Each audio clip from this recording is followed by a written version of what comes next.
What's up, everybody? We just got back from the Gallows, and kind of a disappointment. Kind of a disappointment. I guess if you didn't have much anticipation or much, expectation of this movie going in, then maybe you wouldn't be, disappointed. I know we said it before the movie. My girlfriend said she didn't have much expectations going in. And so I think maybe she wasn't as disappointed as I was. I said that I wanted some good scares, some good effects, and I really didn't get either of those in this movie. We didn't really pay attention to any of the... We saw the trailer before we went, but as far as any kind of reviews or anything said about this movie beforehand... This is the Tuesday after it came out on Friday, so it's been out for 4 days and 5 days: Friday, Saturday, Sunday, Monday, Tuesday. And so, we didn't really pay attention to any of the reviews or anything, and my girlfriend at least had low expectations. And so I think. So what do you say? What's on your mind, Christina? She's sitting here with me. Okay, so yeah, I had low expectations. That's true. But even with low expectations, I still found it kind of disappointing. Half of this movie, I sat there thinking, why is this movie even rated R? Yeah, and we'll talk about that in a second. We'll talk about that in a second. Yeah, I mean, we'll talk about why it was rated R. Really, a lot of the excitement we had going into this was because so many of the horror movies that's been out in the last 5 to 10 years, The Conjuring, Insidious, Annabelle, these are all PG-13 horror movies, which means they're trying to attract. They want the kids to be able to go. They want 13 middle school and high school age children to be able to go and of course, there's only so much that they can do with that. So, with this movie being rated R, we had some different expectations going into it. Hoping to see something a little bit more graphic, hoping to see something more adult. But it's so funny that with a R-rated movie, that it's all just a bunch of kids. It's 16 and 17-year-old actors, and that's pretty much why it's an R rating, like you were saying. Basically because the people involved in the movie, the people that you see dying, are, or at least appear to be, minors, so that right there is probably the only thing that got this an R rating. Okay. Yeah, but pretty much what I'm saying is with the PG-13 movie, people can die, but it won't be any of the main characters. You'll never see a kid die in a PG-13 movie. And the people that are somewhat supporting characters that do die in PG-13 movies, they always do it in a way that makes you that sets the audience at ease about the death. They don't want people to be too upset. So in this movie, even though it's not very graphic, even though there's hardly really any blood or whatsoever, because 16 and 17-year-old kids died, they have to rate it R, because you can't have whatever in this PC 2015 world we live in. You can't have 13-year-old kids go see a movie where 16 and 17-year-old kids are being hung from the rafters. So even though it's really not that graphic, and they're not going to allow 13-year-old kids to go see 16 and 17-year-old kids die. And of course, when in this kind of death, you don't really have any kind of the audience is supposed to feel uneasy about the death, and especially since it's about a kid's death. Anyway, so you get the point. There's no reason for this movie to be rated R, other than the fact that 16 and 17-year-old a couple of 16 and 17-year-old kids die. Okay? And it's not even that graphic. So about the movie itself, and this will be spoilers, because we just saw it and we're just going to talk about it. And so, let's just start from the all right, beginning. start from the beginning. It's only an 85-minute movie. It's very short. It doesn't Which take is good, actually, because it's not that great of a movie. right. If it was any longer, you'd probably just walk out of the theater. Yeah. But because all right, so the movie starts in 1993, and there's a dad and a mom filming, and there Charlie is the villain in this movie. He's been compared to Jason and Freddy, and I have to say that that's not very good comparisons, because Jason and Freddy, those movies actually like fulfill what you want in a horror movie, and this movie is just doesn't do that. So they took some artistic expression saying that they can compare Charlie to Jason and Freddy. But the movie starts out, alright, it's 1993 and it's a play, and then Charlie is one of the main characters, even though he wasn't supposed to be. He was the understudy for the person who was for the character he was supposed to play, who's called, what is it, August? Yeah. August. So they're given, I don't even know if the Gallows is a real play or not, but so it's a high school play. And the kid, in one of the scenes, August is put on, I guess, is found guilty of crimes, and he's hung. And it's supposed to be just a high school play, so nobody's actually supposed to die or be hung. But the floor falls through as Charlie's standing there with the noose around his neck, and is hung, and it's a big dramatic thing. And so then the movie cuts pretty immediately to 20 years later, 2013, I guess, is when this movie is supposed to take place. Yeah. So it's just 20 years. It's not even 2015. It's 2013. It's 2 years ago that this happened. Okay. And for some strange reason, the high school still has Charlie's picture up on the wall.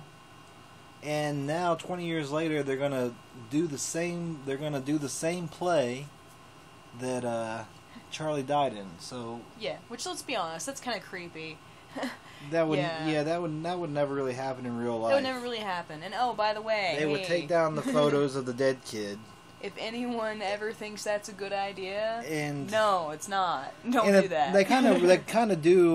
They do kind of talk about, like, I guess, the controversy that this play had, and it's all summed up in one line. The teacher of the drama class says, "Well, we got through the troubles with the school board," and so I guess that kind of gives you a hint that the school board kind of gave the drama teacher some fight about directing this play where a kid died 20 years earlier, and they're going to have just directed the exact same way and try to recreate the same play.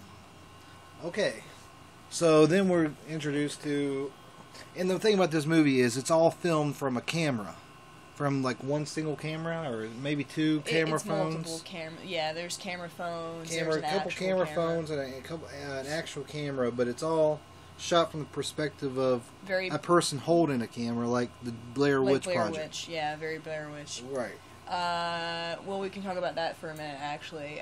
The whole thing with the Blair Witch, and back in the day, I did like the Blair Witch Project back in the day, I have to say. Well, yeah, the Blair Witch was actually like original, and well, it was original, but I feel like in a lot of cases, that style of filming, it can hurt you more than anything. Now, in this case, like, there's not really that many scares anyway. There's like no gore really. Well, so it doesn't really matter that they're doing so many cutaways, but after a while it gets kind of distracting and kind of annoying, and half the time you don't even see, anything.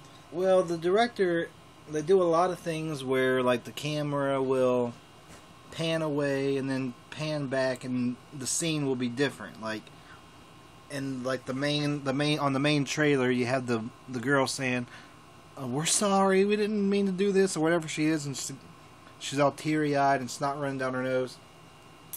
And in that scene, she has a camera in her hand and she's looking at her neck, which has been. We'll get to that. I guess we need to go on with the plot of the movie. But anyway, what happens is, the camera will pan away, and then it'll pan back, and there'll either be a noose around somebody's neck, or there'll be ropes where there wasn't ropes before, or there'll be the actual Charlie Hangman ghostly character in the background. Yeah, which I will say, I did kind of like that aspect of the filming technique. The fact that, with the cutaways, and then when you come back, something has changed. It's kind of nice. It adds a little bit of tension. If they can do it all in one cut, and there's no editing, or any obvious editing, if it's just all done in one shot, then yeah, it's kind of cool to see a camera go back and forth without it cutting away, and the scene will be different once it pans back. So it is kind of cool, and maybe the coolest thing about this movie. I mean, that might be it. Either that, or maybe the night vision. Yeah, which it's not exactly the highest hurdle. Yeah, the lighting in this movie sucks. Let's just go on. So we just left when I was talking about the actual plot of the movie. They're doing the play of the movie. There's a girl named Pfeiffer who she's playing the lead. She's the lead role. Yeah, and she's immediately, you don't like her, or she's exactly like this movie. You got to take yourself back to high school, right? She's the overachiever. She's the overachiever. she's obnoxious. She's I don't even know what the word is. She's just somebody that thinks she's perfect. But she has a very aggravating personality. But you don't like her. She thinks she's Little Miss Fruity Tooty, artsy fartsy type of girl. So we basically find out, they start doing the rehearsals, and we basically find out that the guy who's cast in the main male role as August within the play apparently has a crush on her, but he is not prepared for the play at all. And he's doing a terrible job. So and really, the main character of this movie is Ryan, who is the guy. He's with the one you camera. hear talk the most. Is Ryan is the guy holding the camera, and he's just your regular. He's kind of a douche. Well, he's just a regular high school, punk. He's got, he's got a good-looking girlfriend. He doesn't take anything seriously. He just laughs and jokes all the time. He's kind of the type of person that plays practical jokes on other people and always wants to be the center of attention. And basically, he's the one who winds up setting us up for the actual sort of scary part of the movie. Which I guess him holding, and he's the kind of guy, if you go back to high school, some of the people are just, everything they do, they're just filming something all the time. And so he constantly has a camera in his hands because that's just part of his personality. We all know people like this, or maybe you are that person, where just you always have a camera in your hands and you're always filming something, just because that's just you like to have it and look back at it. And I don't know. I'm not that type of person, but I know people like that. Most of them own Macintoshes. Most are Apple lovers. Anyway, that has no point whatsoever. So, back to the movie then. Basically, this guy is the one, Ryan, who actually sets us up for how we get into the scary situation. And what happens is, he convinces Reese, who is the guy we were talking about, the main guy role for the play.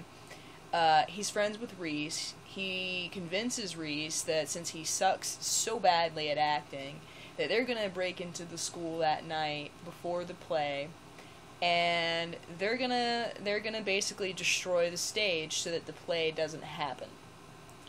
Right? Right. So this is the setup, and right, he can tell that he can pretty much convinces Reese Ryan convinces Reese that he's not a very good actor. This is kind of just a waste of his time, and that the best thing for them to do is just to go into the high school, destroy.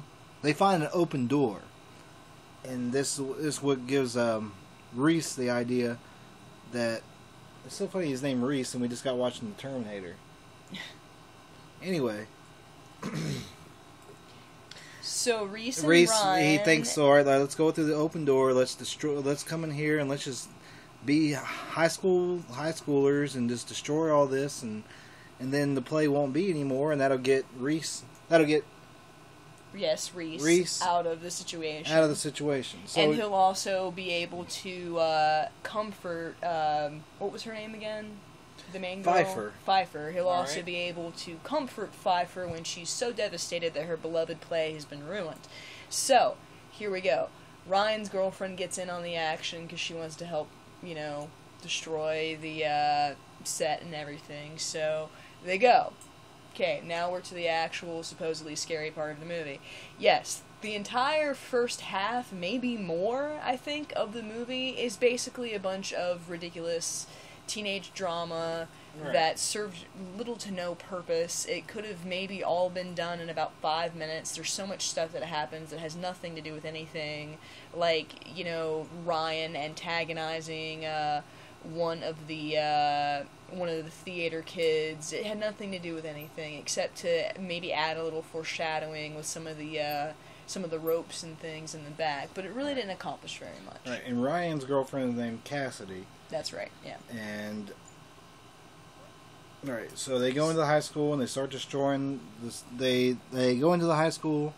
Ryan, Reese, and Cassidy go in there and they start destroying the set on the theater, and then for some strange reason Pfeiffer shows up saying that she saw the car. She saw Reese's car. Reese's car out in the parking lot, and she was wondering what was going on. And so now all four of them are inside, and suddenly all the doors are locked. Which I guess now makes more sense. But we'll get to that part in a second. Okay. So basically, long story short, the rest of the movie involves the four of them running around, freaking out, trying to get out. Just to skip ahead a bit, basically Ryan winds up being an idiot and climbs up a ladder, and Charlie winds up pushing him off. His leg gets injured. Look, the thing, it grabs Cassidy first. Yes. Right. The first attack is on Cassidy. The first attack is so they're all locked inside. And then for some strange reason they try to go through the office, and they find like a secret door which takes them down through the tunnels or basement. It wasn't a strange reason. They were looking for the phone in the office. Alright, they were looking for the phone in the office. So they're in the office, found the door that led them down this part of the school that was just strange and got pipes and everything. And this is just an old school that they filmed this movie in, because, dude, old schools are kind of creepy if they are in the dark, and right. They use red lights and other things. Which was one thing that gave me a little bit of hope about this movie. I was hoping that because it was in a creepy old school that maybe there would be some redemption for this movie, but it didn't really work out.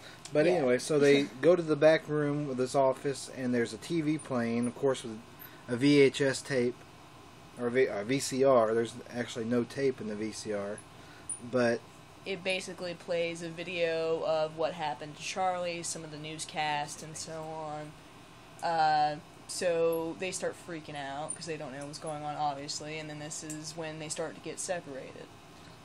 Right. Cassidy gets pulled up by the neck. She has a rope mark on her neck. They start intimidating. Ryan starts calling out Charlie. They see a vent. He climbs up the ladder. The spirit of Charlie knocks him off the ladder and breaks his leg. But we also find out that Ryan's dad was in the play 20 years ago and was originally supposed to play the part that Charlie played. And then, like similar to what Reese was doing and was going to back out, he backed out at the last minute, which made Charlie play the role of August, the main male lead in the play. And so Ryan's dad was really, Reese's dad, was really the reason why Charlie was in that character of the play and really the reason why he died. So now Reese feels like Charlie's after him. He's the one that he wants. Okay, let's just get through this thing, alright? Basically, what happens at this point, Ryan and Cassidy get picked off for an obvious and kind of that's the ways only that, two major deaths in the movie. That's it. Right. Well, basically, we're going to wrap up with the last scene during this part of the movie is Reese and... what was her name again? Reese and his girlfriend Pfeiffer. Pfeiffer. She's not his girlfriend, but yes. Oh, right, Reese and not Pfeiffer. his girlfriend, I'm sorry. Okay, so they wind up back on the main stage after finding the bodies in the rafters of Ryan. Well, you're and kind of Cassidy. skipping ahead. There's this big chase scene, and they run up and they run up to the catwalk, and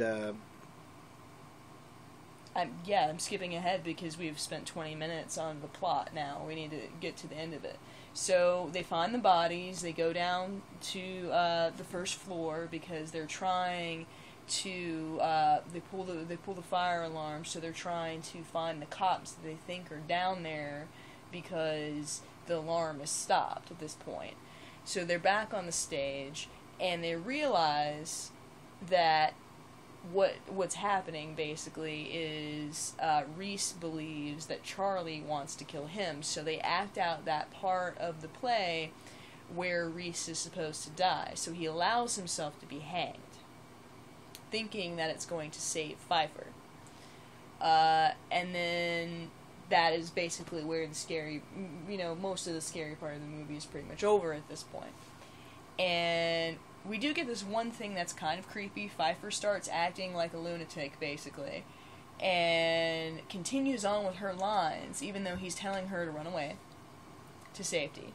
So she continues on with her lines, like everything's hunky-dory, and it's kind of obsessive and kind of creepy. And then after Reese is dead, Pfeiffer basically holds the hand of Charlie's spirit and takes a bow. And you hear creepy clapping in the background. And come to find out who is the person in the audience. Charlie's girlfriend. Right, Charlie's ex-girlfriend from high school who was visiting, who we saw earlier. Charlie's girlfriend, who became pregnant by Charlie, and is actually Pfeiffer's dad. Meaning that Charlie is actually Pfeiffer's dad. And this entire thing was a setup from the very beginning. Right. So, and summarizing everything here at the end, you get 2 dead kids. The other kids are 3 dead kids. 3 dead kids. Reese is dead. 3 kids. Well, I'm saying that after Ryan and Cassidy die, then there's this big chase scene, of course, and it concludes with spotlight being shown on Reese and Pfeiffer.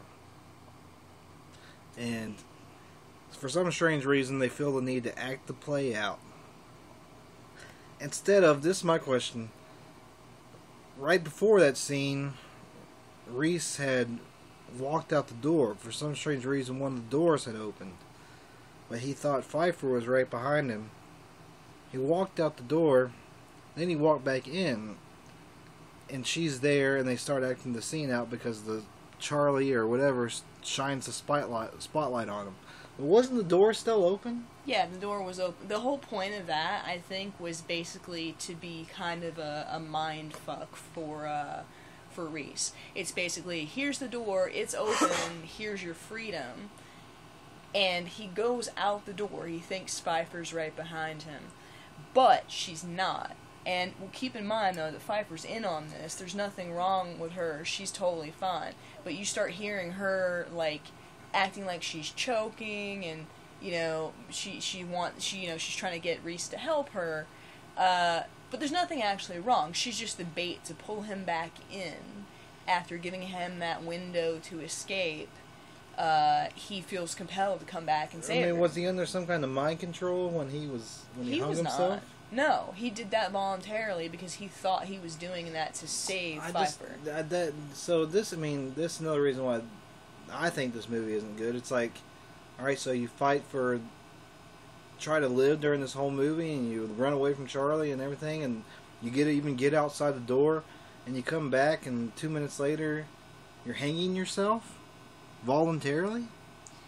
Well, think of it, though. He thinks that he's in love with this girl, you know? I mean, he's willing to die for her because he loves her. He thinks he's saving her. He thinks he's protecting her. It gave you that impression that he would go that far for her? Apparently so, because he did. I just never got that impression that he was that over the top for Pfeiffer. And the fact that he would go kill himself to save what he thought was saving her.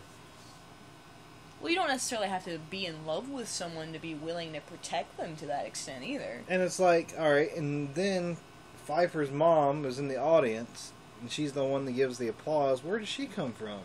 She was there the whole time. She was there the whole time, apparently. Okay. Other questions.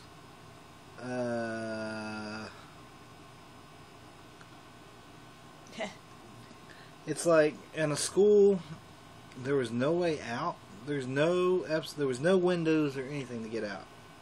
Well, okay, then that right there is why I say that woman was there the whole time. I think she's the one, between her and Pfeiffer possibly as well, towards the beginning, before they knew she was there, they went around and barred all the doors, while the original three were distracted with, you know, their destruction and everything. Barred the doors? Yeah, like how, you know, whatever different ways, because the door... What do you? Unless you think the ghost just, you know, I think the ghost magically locked all the doors, all of the doors at once. Right, because the one door was broken, and they said that it was broken and that it was open all the time, sure. Which gave them the reason why they didn't go in the first place. So the fact that they couldn't get out, I don't think nobody was barring the doors. They would have heard somebody barring the doors. That would be a lot of freaking doors to bar. Okay, well look, in 30 minutes of time. No, consider this. Most of the doors in a school after hours are typically going to be locked already. You see what I'm saying? And also, if you know anything about modern schools, you know that they have emergency lights on all the time. There's not, you can't go into a... I used to work in schools. I used to work as a custodian in schools. I've been down in these rooms in these parts of the schools that are deep down in the basements and where the pipes and stuff are. They always have emergency lights on. You're not going to be in the dark unless but it also unless the Charlie has control over the electricity. Okay, yeah, but by the same logic, they should have had phone service with the landlines. That had to have been sabotaged somehow also. Okay. Whether it was, you know, paranormally, or whether it was just, you know, the mother and daughter being creepy psychopaths. Either way, bottom line is, they're stuck in the school for these reasons. Alright, so you have to accept the fact that they're stuck in the school. And... so what really was what made this movie bad? You know? Because if you think about it, if you think about the story itself, a boy dies in a play in the school, haunts the school 20 years, haunts the kids 20 years later, they're performing the same play that he died during. Alright, so that's a workable plot, right? But what we had was a lot of shaky cameras, a lot of black, you know, just going all the way to black where you couldn't see anything on the screen. You know, like we just said, the movie is only 85 minutes long. And over half of it's, like I said, stupid teenage drama. The first hour is just not scary. There's no scares, and Like, to be fair, yeah, you do have to do a little bit of a setup. Sure, okay, I understand that. But most of it either contributes nothing to the plot, or it's just kind of annoying. And some of the few scares that they do use are just cheap scares where nothing's going on and all of a sudden, boom. There's loud noise, woo, All right, where exciting. In one scene, Ryan is in his home, and he's in his room right before he's about to go pick up Reese to go to the school, and it's just like him filming his room, nothing's going on, all of a sudden he shows up and he's in a hood, and just, I mean, if that's what was supposed to scare us, if shaky cameras, going to black, footsteps above their head, I mean, they're standing in a room and footsteps go above their head and our body. I don't know. Maybe the scariest. What was the scariest thing of this movie? What was the scariest part of this movie? The scariest part of this movie. I can't honestly say that any of it was scary. Really, like on a relative scale. I mean, none of it. There's not one thing that just pops out to you like, oh, okay. I mean, they just made you jump a little bit. Aside from the loud noises, no. I mean, there was nothing legitimately scary about this. Is there anything you didn't see coming? Not really. No, that's the thing about it. You saw everything that was coming when he he climbed the ladder. You knew that he was going to get popped off. You knew when she was sitting there in the hallway, and it was the one-on-one scene with Cassidy in the red light. You knew that you knew she was going to be pulled away because number one, you'd already seen that in the trailer. You knew at some point a girl was going to get dragged away. And it was just like, there's only two girls to choose from. Cassidy's already got, it was obviously that was going to happen right then. The chase scene, you knew that they were going to run away. And you knew that they weren't going to get away because you can't run away from a ghost, right? Another dumb thing was they pulled the fire alarm. The alarm goes off. And for some strange reason, they, celebrate, okay, it's like as soon as they pull the fire alarm, we're safe now, now. So, not strange. Again, the reason is because they think that it means, because this fire alarm works, they think that means the police are going to come and save them. Yeah, but there's also another point where he says, the police are here, I know that they're here, and he had no evidence, no reason to think that any police were there. Except, yes, he did. The reason that he thought the police were there was because the fire alarm was off. They thought, hey, the police must have shown up and turned the alarm off. They have to be here. Oh. We have to go down and find them. Yeah, well, okay. So he thought the reason why the fire alarm went off was because the police turned off. But they don't hear any, hey, or anything, And that's one of the reasons they flip out, actually, because they're like, there's no one here. Then why is it off? Where is everyone that's supposed to be here right now? And if this was... Alright, but ultimately, though, this is an elaborate scheme, prank, plan by Pfeiffer and her mother. And Charlie, too. And Charlie, who are... I guess they all are intertwined spiritually or something, and... I don't know. I guess they all live together in a trailer or a small house, and Charlie, I don't get it, man. The ending, okay. But what I don't get is that is a pretty big, large scheme with your daughter and Charlie in order to, and a lot of things had to be lucky for them for their plan to go through. Did Pfeiffer know that Ryan and Reese were going to go and destroy the... That's a good point. I don't think so, actually. I think that they wound up just getting a golden opportunity and running with it. My guess would be that the original plan, if this was a real thing, my guess would be that the original plan was probably to just kill Reese during the show, just like Charlie died. Oh, yeah, well, maybe. But the whole thing... with them showing up at night, Cassidy wasn't supposed to be there, Ryan wasn't supposed to be there. The only one they really wanted was Reese. The other two were just cannon fodder. Okay. They were just in the way. Why do you think you can't say the name of Charlie? Well, you're not, it's supposed to be bad luck. You're not supposed to do, it's which to be fair, I mean, it's kind of like a lame Bloody Mary thing. really. I mean, if you're superstitious in that fashion, I'm a little superstitious, but, names are supposed to have power, right? And if you invoke things, there is a risk that you will bring them out, is the idea. So that's why you're not supposed to say certain things. Theater people do tend to be very superstitious about certain things too. Just like when you're doing the play for Macbeth, you're not supposed to say Macbeth. If you say it, it's supposed to be terrible luck. It's awful. You can't do it. So part of it's just part of the theater culture, is what that's about. Alright. Okay. So, time for the rating, I guess, then? Well, do you have any things that made you think more about this movie? Not really. I did kind of like, at the end of it, when you find out that Pfeiffer was in on it from the beginning, that the entire thing was a setup. I did like that, because I didn't really think that Pfeiffer was up to anything, to be honest. That was one thing that I was a little surprised about. Pfeiffer didn't seem at all like the type of person who would have something like this going. Yeah, I guess maybe So, if you didn't, I guess it's true. You didn't see Pfeiffer being the daughter of Charlie and that woman. You really didn't think that woman had any part in the movie whatsoever. yeah. Her, meaning her mom, the woman that Charlie's ex-girlfriend.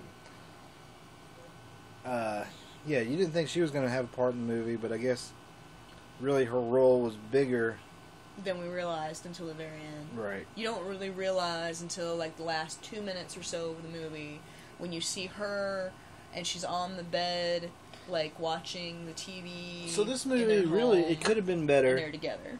If you just take out, if you actually, I think you need to actually film it like a movie instead of like found footage or whatever it is, the camera perspective, someone holding, where, and someone actually not holding a camera the whole time filming the movie, instead of you just actually watching the movie and someone's filming what's taking place.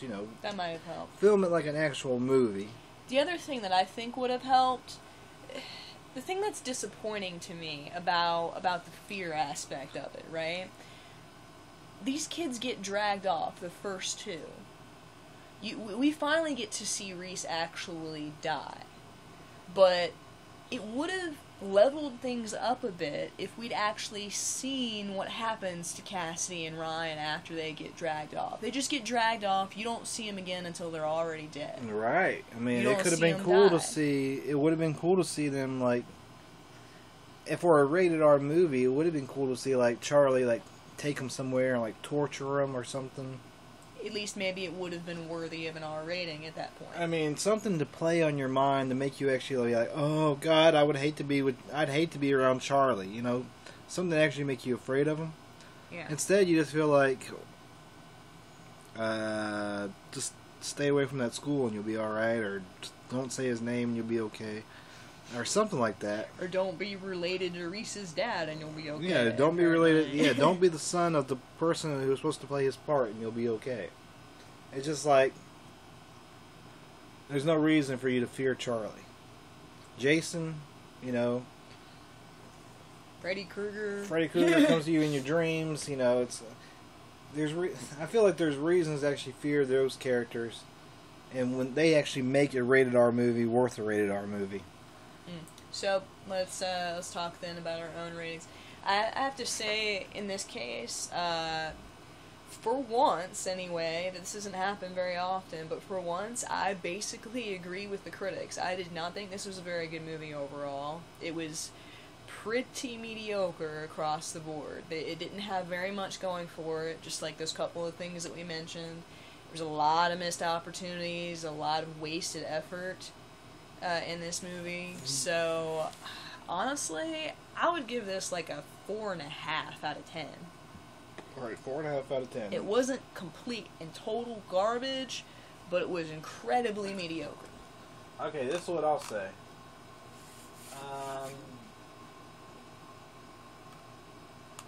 That's what I'll say. It had a budget of $100,000, which is pretty much nothing. And when it comes to movies, that's nothing.